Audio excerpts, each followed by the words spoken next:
Сайн байцгаана уу хүүхдүүдээ? Өнөөдөр бид өнгөтэй танилцах болно. Анхаарлаа нааш нь хандуулаарай. Би ямар жимс вэ хүүхдүүдээ? Таагараа. Зүйтэй, маш сайн байна. Би бол халим.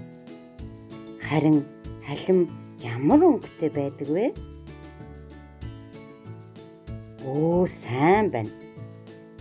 Халим улаан өнгөтэй байна. Халим нь улаан, ногоон, шар гэх мэт олон өнгө байдаг. Харин бид энэ удаа улаан халимны тухай мэдэж авлаа. Би юу вэ хүүхдүүдээ? Сайн байна. Би бол нар. Нар харин ямар өнгөтэй байдаг вүлээ хүүхдүүдээ? Сайн байна. Нар шар өнгөтэй байдаг. Энэ харин юу вэ хүүхдүүдээ? Сайн хараарай. Тийм ээ, энэ бол солонго байна.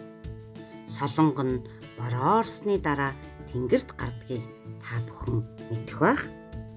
Одоо харин бүгдээрээ солонгын 7 өнгийг нэрлэцгээе. Улаан, улбар шар, шар, ногоон, цэнхэр, хөх, нийл ягаан өнгөтэй харагдаж байна. Харин одоо өөрийнхөө өмсөж байгаа хувцсны өнгийг гэрээхэндээ нэрлэж өгөөрэй. Баяртай хүүхдүүдээ, баяртай.